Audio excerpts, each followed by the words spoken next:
Hi అండి, అందరికీ నమస్తే. ఇదైతే మీరు అందరూ ఖచ్చితంగా కారు ఉన్నవాళ్ళు ప్రతి ఒక్కరు తెలుసుకోవాల్సిన విషయం. ఒక కస్టమర్ అయితే బల్బు పోయిందని చెప్పి వచ్చారు. తెర చూస్తే అది హోల్డర్ అంతా మొత్తం పూర్తిగా కాలిపోయింది. ఎందువల్లంటే కంపెనీ డిఫాల్ట్గా ఇచ్చిన బల్బుని తీసేసి కస్టమరు అవుట్ సైడ్ మార్కెట్లో బల్బ్ అయితే వేయడం జరిగింది. అయితే అవుట్ సైడ్ మార్కెట్లో బల్బ్ అనేది వేసేటప్పుడు మనం హెడ్లైట్ రిలే కిట్ అనేది కంపల్సరీ వేసుకోవాల్సి ఉంటుంది. ఎందుకంటే అవుట్ సైడ్ మార్కెట్లో బల్బ్ వచ్చి 190 ఉంటుంది. కంపెనీ వాడు ఇచ్చేది 60-55 ఇస్తాడు. కాబట్టి కంపెనీ ఇచ్చే హోల్డర్ హీట్ రెసిస్టెంట్ చాలా తక్కువగా ఉంటుంది. పీవీసీ హోల్డర్ ఇస్తాడు. అదే బయట అనుకోండి పింగాణి హోల్డర్ అనేది దొరుకుతుంది. కాబట్టి రిలే కిట్ కంపల్సరీ వేసుకోవాలి. లేదంటే దాని ప్లేస్లో మనం ఇలా హెడ్లైట్ బల్బులు ఎల్ఈడి అయినా వేసుకోవచ్చు. ఎల్ఈడి వేసుకోవడం వల్ల ఏంటంటే దానికి సపరేట్ బ్లాస్టర్ అనేది ఇవ్వడం జరుగుతుంది. హోల్డర్ అనేది ఎట్టి పరిస్థితుల్లో హీట్ ఎక్కదండి.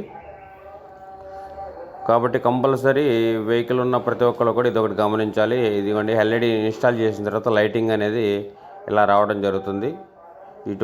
ఇటువంటి హోల్డర్ సమస్యలు కానీ ఏముండవు. ఇవి మనకి వారంటీతో ఉన్న బల్బులు వేసుకుంటే మాత్రం చాలా మంచిది.